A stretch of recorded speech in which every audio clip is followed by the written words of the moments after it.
Hello दोस्तों। तो मालिनी रात के 3 बजे उठकर काली पहाड़ी पर चली जाती है। रात के समय काली पहाड़ी के आसपास का जंगल बहुत डरावना लग रहा था। उस जंगल में जानलेवा खूंखार जानवर भी घूम रहे थे और वहां भयानक अंधेरे में बड़े बड़े पेड़ों पर उल्टे चमगादड़ लटक रहे थे जो बहुत शोर कर रहे थे। लेकिन मालिनी नींद में इस काली पहाड़ी पर आ जाती है और वो आगे बढ़ती रहती है जैसे उसे कोई पुकार रहा हो। और चलते चलते मालिनी एक गुफा में पहुंच जाती है।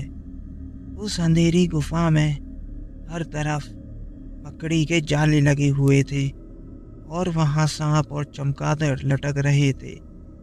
लेकिन मालिनी उस अंधेरे में जाले चीरती हुई अंदर की तरफ जाती जा रही थी। अंदर उस गुफा में कई सारे कंकाल भी लटक रहे थे और उनके बीच एक बूढ़ा आदमी बैठा हुआ था। वो बूढ़ा आदमी वहां बैठा बीड़ी पी रहा था और वो बूढ़ा आदमी बहुत डरावना लग रहा था। उसके बाल उजड़े हुए थे, आगे की तरफ बड़े बड़े 4 दांत निकले थे, लाल लाल मोटी आंखें थीं और गाल पिचके हुए थे। वो मालिनी को देखते ही बोला, आओ मालिनी आओ, मैं कब से तुम्हारा यहाँ इंतजार कर रहा हूँ। मैं तुम्हारा प्रेमी हूँ। नींद में चलती चलती मालिनी उसके पास जाकर खड़ी हो गई और वो बूढ़ा आदमी बीड़ी खत्म करके मालिनी से लिपट जाता है और कहता है, मालिनी तुम आ गई, मैंने तुम्हारा बहुत इंतजार किया है। और फिर मालिनी मालिनी बोलते हुए उसे बाहों में भर लेता है। तभी अचानक से मालिनी पर कुछ पानी की बूंदें गिरती हैं जो गुफा के ऊपर से गिर रही थी, क्योंकि बाहर बहुत तेज बारिश शुरू हो गई थी। पानी की बूंदें गिरने से मालिनी होश में आ जाती है और खुद को वहां देखकर डर जाती है और जोर से चीखती है और चीखते हुए वो बेहोश हो जाती है। लेकिन मालिनी जब सुबह उठती है तो खुद को अपने रूम में बेड पर ही पाती है, पर उसे कुछ याद नहीं रहता कि रात उसके साथ क्या हुआ था। सुबह रमेश ऑफिस के लिए तैयार होता है और रमेश के ऑफिस जाने के बाद फिर वही अजीब सी खुशबू मालिनी से आकर लिपट गई। अब मालिनी के समझ में नहीं आता है कि ये उसके साथ क्या हो रहा है। रात की बात उसे याद नहीं आती है और सुबह सामने कोई दिखता नहीं है, बस एक अजीब सी खुशबू उससे लिपटी प्रतीत होती है। फिर एक दिन मालिनी ने फ़ोन पर अपनी समस्या अपनी माँ को बताई और मालिनी ने कहा, माँ, रोज़ रमेश के ऑफिस जाने के बाद एक अजीब सी खुशबू मुझसे आकर लिपट जाती है और मुझे ऐसा लगता है जैसे वो खुशबू मेरे साथ सेक्स कर रही है। और रमेश के घर आने पर वो खुशबू मुझे छोड़कर चली जाती है और रात में भी मुझे बहुत अजीब सा फील होता है, जैसे मैं कहीं पर जाकर आई हूँ, पर मुझे रात की कोई बात याद नहीं आती है।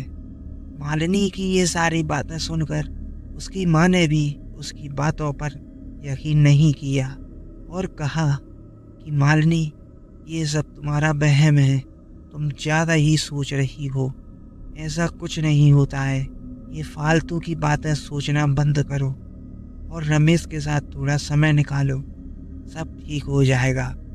उसी रात 2 बजे मालिनी नींद में उठकर दरवाज़ा खोलकर फिर उस काली पहाड़ी की ओर चल पड़ती है। रमेश गहरी नींद में सोया रहता है।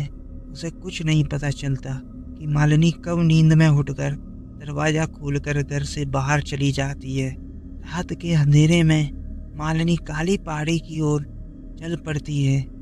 नंगे पैर वो उस पहाड़ी के पास फैले जंगल में चलते जा रही है। उसके पैरों के नीचे कई छोटे मोटे जीव आ रहे थे, पर वो सबको कुचलते हुए आगे बढ़ती जा रही थी।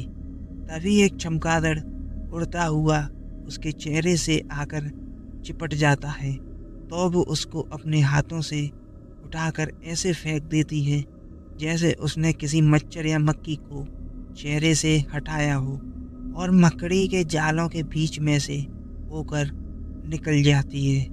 उसके चेहरे पर एक अजीब सी डरावनी मुस्कान थी। थोड़ी देर ऐसे ही चलते रहने के बाद वो उस गुफा के अंदर पहुंच जाती है जहां वो नर पिशाच बूढ़ा उसका इंतजार कर रहा था।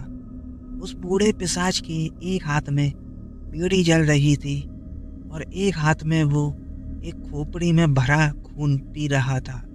आधा खून उसकी चमड़ी पर गिर रहा था और आधा खून उसके मोटे भद्दे होठों से उसके पेट पर गिर रहा था। वो मालिनी को देखते ही चिल्लाता है, ओ मेरी प्रेमिका, तुम आ गई। मैं कब से तुम्हारा ही इंतजार कर रहा था। मालिनी भी बेसुध दौड़ती हुई उससे जाकर लिपट जाती है और वो नर पिशाच बूढ़ा उसे बाहों में भरकर बेतहाशा चूमने लगता है।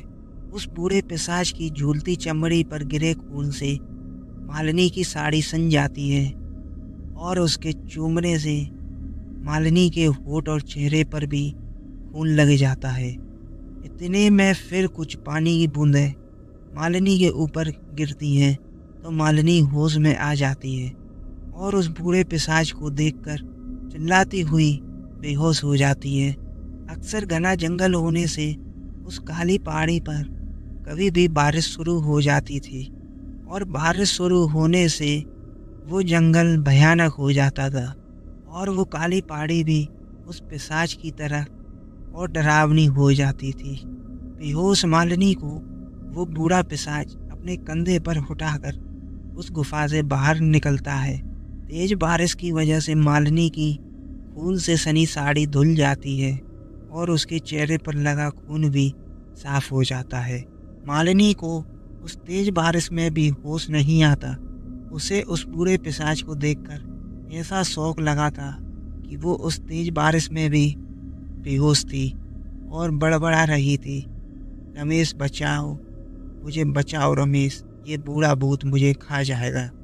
वो बूढ़ा पिशाच उसे अपने कंधे पर उठाकर चलता जा रहा था और चलते चलते वो मालिनी के घर तक पहुंच जाता है और मालिनी को उसके रूम में उसके बेड पर पटक देता है। अब सुबह के 6 बज रहे थे तो रमेश उठ जाता है और मालिनी को भी उठाता है। रमेश बोला, आज उठना नहीं है क्या तुम्हें? उठ जाओ। मालिनी बोली, उठ रही हूँ बाबा, रुको जरा। पर मालिनी को ऐसा फील होता है कि वो बहुत थकी हुई है, जैसे पूरी रात सोई नहीं हो। और तो और मालिनी को रात की कोई भी बात याद नहीं रहती है। वो सुबह होते ही सब भूल जाती है।